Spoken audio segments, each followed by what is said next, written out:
Welcome to Frontline, a segment we've created here on the show to cater to everything frontline, or everything that borders people who are working at the front lines. Now, ever wondered how a positive COVID-19 test result looks like?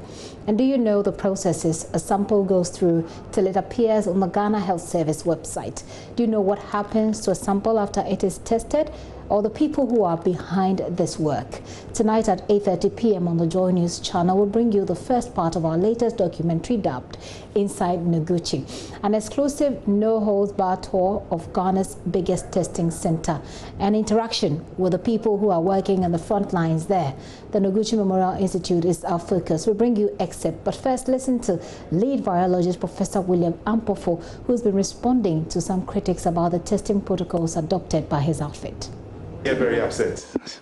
I get very, very upset because the work we do is dedication and hard work and a lot of experience built up over many years. I've been working in this University of Ghana for half of my life, most of my life. You know, I was a student here, and then I've grown to become a professor here. So it is a big deal to me when people question the work that we do without understanding the facts. So we're very happy that you're here.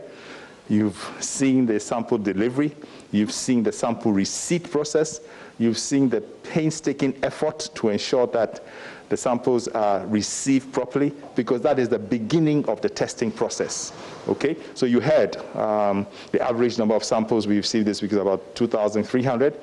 Yesterday we actually received over 3,000 samples, and all this is the start of the thing. So if we had 2,000 approximately per day. Today is Friday.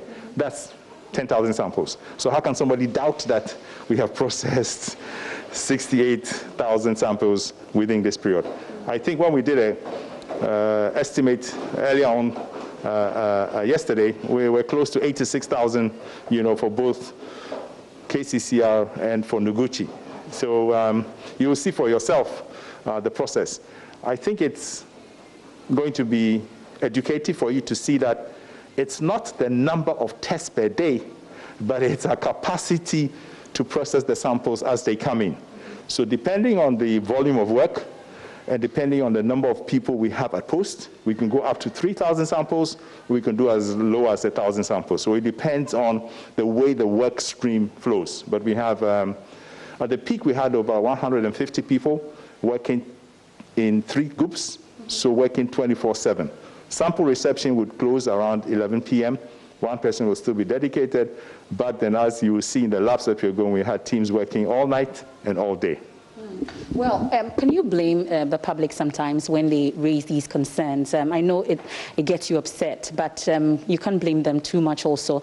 That the concern is that the process that you're using, for instance, you talked about the pooling system that you've had to use. We've heard from the Nigeria's head of disease control, for instance, Dr. Ezekiel, exactly, raising concerns about the process that Ghana is using. About the process. He explained that they have adopted a different approach. It wasn't about concerns. I think he raised issues about the limitations that Ghana's limitations of the method. Therefore, they have chosen a different approach. Well, you will see when we go to the lab. That's the reason I jumped in. Is that you see, sometimes the phrase that is adopted is not appropriate to the circumstances. What he said was that I think people were saying that in Ghana they are testing thousands of samples. Why aren't you doing the same? Then he said, we have taken a different approach because of the limitations. The approach we have adopted here has nothing to do with another country's situation. We looked at our capacity, we looked at our resources, and we looked at our techniques, which we have been using over the past couple of years for avian influenza, and we've modified that to use for COVID. So it's not about the pooling, it's about the ability to adopt the appropriate strategy for the public health surveillance that is required. When it comes to normal surveillance, we don't pool the samples. We do them individually because in the time frame that we're operating, it's enough to do the samples one by one. In this particular contact tracing, to try and identify the positive individual and isolate the person, we adopted the strategy that we thought would work fastest in order to identify somebody who was positive. And when we go up to the lab, I'll show you the protocols that we have adopted to ensure that the system that we have taken up is sensitive enough. Sensitive meaning we are able to detect a true positive and also it is specific enough, meaning that we're able to rule out, identify and determine a true negative. Yeah. So this is a system that, giving the opportunity, Noguchi will stand by in terms of adopting such a process, just for the education of the public. Of course. I mean, we would not do something that we feel that's not appropriate. Right. That's it. And of course, we will share our scientific reports. We will publish this. It will be peer-reviewed by other scientists. And I think the way that we have worked will stand the test of time. But I hope these don't discourage you too much, do they? Not exactly, but I think that as we explain what we do, people should appreciate the work that we do and not ascribe. You see, when you hear the word massage, it's very offensive because as scientists, you know, integrity is a major value that we hold dearly. And so what will we get by changing figures? We produce the data, and the data is shared with appropriate authorities. This is the Ghana Health Service, the Ministry of Health, and they use it to inform the intervention. So why would they do anything that would not enable them to deal more effectively with the response, which is really key to, you know, the public health of everybody in Ghana and also our neighbors. So I think that we will do our best in the circumstances, and we would rather hope that we would be appreciated instead of being vilified by some people, I don't know, for whatever purposes they seem to take delight in criticizing negatively the work that we do. But we are encouraged, and we will continue our work. Well, so briefly before we start the tour, though, since we are on conspiracy theories and the things that people have said about Noguchi, for instance, maybe you don't like the word, but that's some of the things that have come up since we started this process. For instance, they would say that Noguchi may be churning out the right figures, but it appears that it does not reflect on what the public is giving. I'm sure you've heard this before.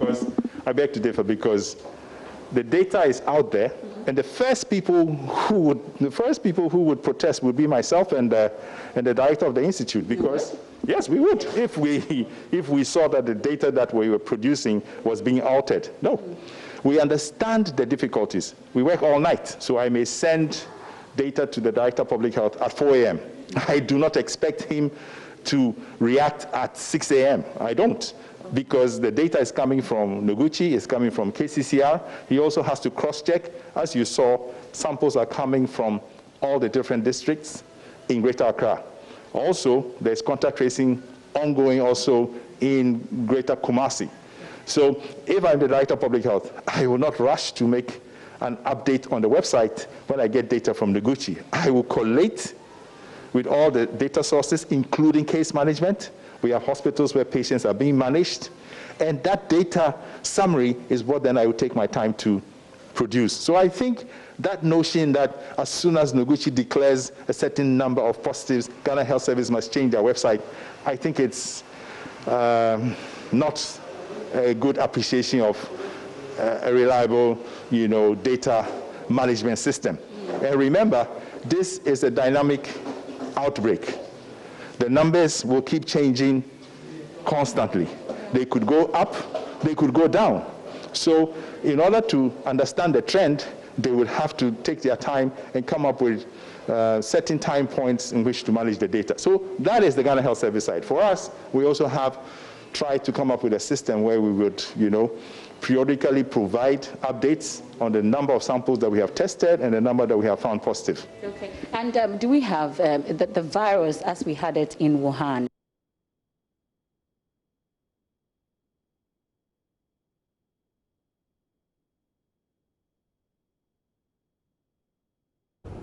Now, a sneak peek into what to expect tonight.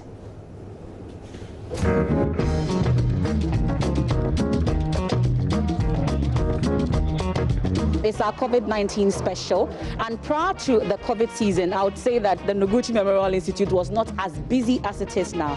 As I speak, I can count about 4 vans, pickup vans, from the various sectors, health directorates across the country. I have with me a special guest. Today, she's not talking politics.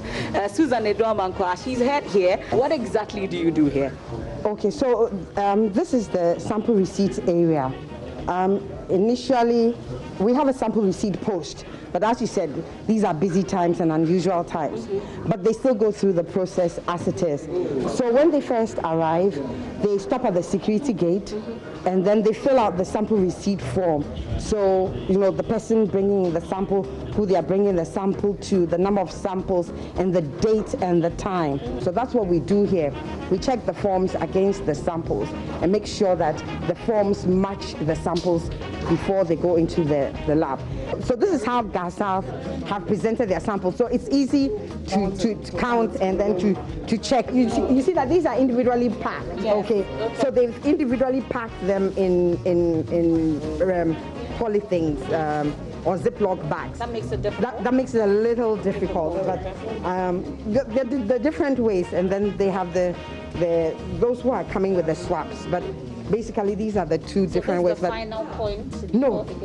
Yes, not to the lab. Okay. These ones are going to the cold room. Okay. And then these ones are labeled suspected samples. So these ones will go straight to the lab. So which district are you coming from? From Ewutu-Senya East. Ewutu-Senya East. So what's currently happening? Yeah, these are surveillance samples we brought. How tedious is the process? It's very difficult. Very difficult. Did you get a mix-up along the line? Because usually you would have done the sorting before coming in. What happened along the line? We did the sorting all right. But when we got here, I realized that we're still having challenges. Okay. How long do you think this will take you for you to sort out before your samples are taken?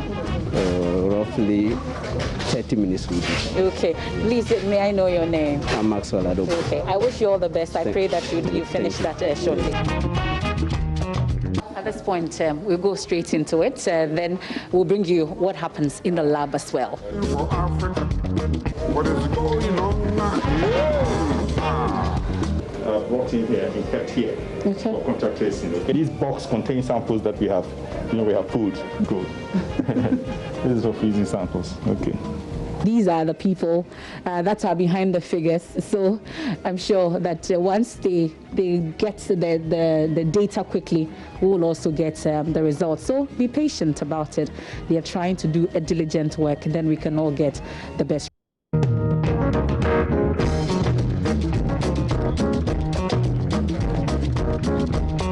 Inside Noguchi, as Ghana battles a virus, testing has been at the center of the fight. JoyNews' MFA Peru is granted exclusive access to the Noguchi Memorial Institute for Medical Research, a major hub of Ghana's COVID-19 testing. So here it's a clear positive sample, okay? And when you go to the report, you see everything is showing. So for the reporter 1, which is the open reading frame of the virus, this is showing. People should appreciate the work that we do and not ascribe. You see, when you hear the word massage, it's very offensive because as scientists, you know, integrity is a major value that we hold dearly. And so what will we get by changing figures? Inside Noguchi, 8:30 p.m. Monday, 4th May, and 6:30 p.m. Tuesday, 5th May, on Hotline on the JoyNews channel. Inside Noguchi.